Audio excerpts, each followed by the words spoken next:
Hey, it's Brittany with Mountain TV, and it is that time. We've got Brian joining us again with CAIC for our weekly update on all things Avalanche. We've got a lot going on, so I am going to give you the floor. Where's the best place to start when talking about what happened this past weekend and what to look for?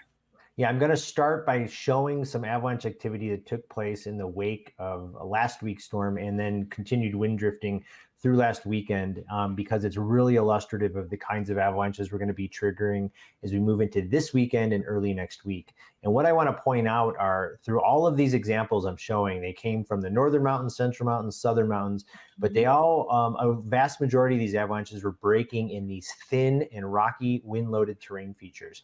And these are the kinds of terrain features we're asking people to avoid because it's very easy for people to trigger avalanches when you've got localized shallow spots in the snowpack. And it's exactly what these rocky areas provide, are a lot of shallow spots. And so you can see here, we had a series of avalanches across the state, all breaking in these thinner but wind-loaded, steep, rocky terrain features. Some of these were quite big and caught numerous people at once, but fortunately we had some lucky breaks and no one was seriously injured or killed in these avalanches.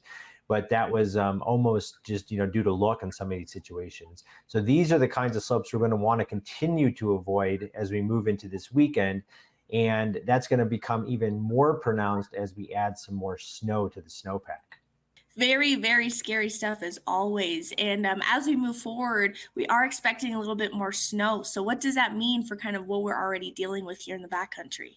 Yeah, so we have actually a welcome return of some snowfall, but as per usual, that's going to coincide with an uptick in avalanche danger. Sure. And so not only are we going to be able to trigger avalanches like the ones we just talked about from last week, but now we've got a new interface of concern. And so let me spend a minute just kind of going over that. Essentially, here's what the storm is looking like as we move in. Heavier snowfall starts on Friday down in the southern mountains, but quickly spreads into the central and northern mountains as we move into Saturday and early Sunday.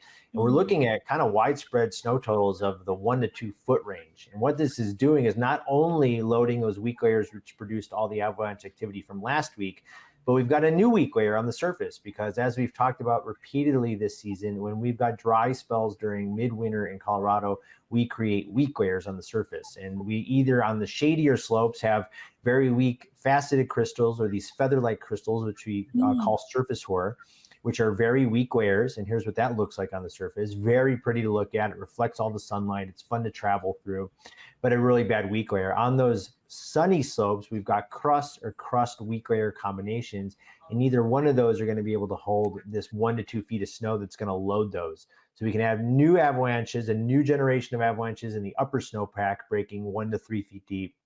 Those can even then step down into the deeper weak layers from last week. And this is the pattern that happened last week. This is avalanche activity by date. And you can see we had a real ramp up as the storm intensified over the weekend, peaking during kind of peak storm, and then trickled down after the storm left. It's exactly what's going to happen this weekend. You can expect a similar spike on Saturday and Sunday, and then a tapering tail as we move into early next week. This means widespread dangerous avalanche conditions as we move into Friday and into early next week. You can expect considerable danger, a lot of orange on the map. This is level 3 out of 5. It's going to require really conservative decision-making and really careful terrain choices to stay safe this weekend and into early next week.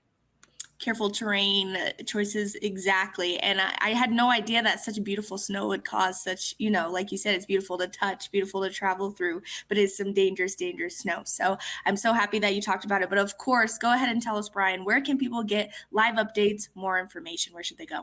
Yeah, so danger is going to vary by the timing and the amount of the storm snow that we're going to get. So please go to this website. You can see behind my head, colorado.gov/avalanche.